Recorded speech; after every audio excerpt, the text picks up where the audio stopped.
Hi guys, നമ്മൾ ഇന്നൊരു പല്ലിക്കുഞ്ഞിനെ കണ്ടിരിക്കുകയാണ്. പല്ലിക്കുഞ്ഞ് ചത്തു പോയിരിക്കുകയാണ് ഗൈസ്, കണ്ടില്ലേ? ഇതിനെ മിക്കവാറും കൊലയാളിയായിരിക്കും ഈ കിടക്കുന്നത്. എനിക്ക് നല്ല സംശയമുണ്ട്. നമുക്കിപ്പോൾ ഇതിനെ കുഴിച്ചിടാം ഗൈസ്. ഇപ്പോൾ നമുക്ക് ഈ പല്ലിക്കുഞ്ഞിനെ കുഴിച്ചിടാം ഗൈസ്. നമുക്കതിനൊരു മോർച്ചറിയിലേക്ക് മാറ്റാം. ഇപ്പോൾ തന്നെ ഈ ശരീരം ചീഞ്ഞ് തുടങ്ങിയിട്ടുണ്ട്. സോ അതെ, മോർച്ചറി ഇത് ഈ പല്ലിക്കുഞ്ഞിൻ്റെ മുട്ടത്തോടാണെന്നാണ് എനിക്ക് തോന്നുന്നത് ഗൈസ്. ഇനി മുകളിൽ നിന്ന് വീണ് ആത്മഹത്യ ചെയ്തതാണോ, ജനിക്കുന്നതിന് മുമ്പ് ആത്മഹത്യ ചെയ്തതാണോ നമുക്ക് അറിയില്ല ഗൈസ്.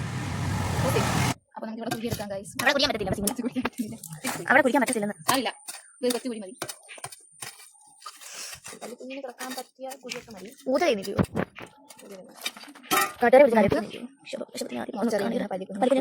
കണ്ടോളൂ. അവസാനമായിട്ട് ഒരു നിമിഷം പല്ലിക്കുഞ്ഞിന് വേണ്ടി എല്ലാവരും കണ്ടടിച്ച് പറയുക. അയ്യോ, ഒരു മിനിറ്റ് കൂടുതലായിട്ട് ഓടിയതേ. ഓക്കെ ഗൈസ്, നമ്മുടെ പല്ലിക്കുഞ്ഞ് നമ്മളെ വിട്ട് പിരിഞ്ഞിരിക്കുകയാണ്. സോറി, യുദ്ധകരമായ രീതിയിൽ ചിരിക്കാൻ അവർക്ക് മാത്രമേ കഴിയുള്ളൂ. നമുക്ക് മണ്ണിൽ കാണുക ശാലിച്ചിട്ടേ നമുക്ക് പ്രാർത്ഥിക്കാം. 2 മിനിറ്റ്. അപ്പം നമുക്ക് ഗൈസ് നമുക്ക് കുറച്ച് ഇട്ട് കൊടുക്കാം. അമ്മയുടെ പോയി നമുക്ക് ഈ വിവരം അറിഞ്ഞാൽ ഞങ്ങൾക്ക് അറിയില്ല. അമ്മ ഞങ്ങൾ കുറേ അന്വേഷിച്ചു, പക്ഷെ ഞങ്ങൾക്ക് കിട്ടിയില്ല. Okay guys, okay.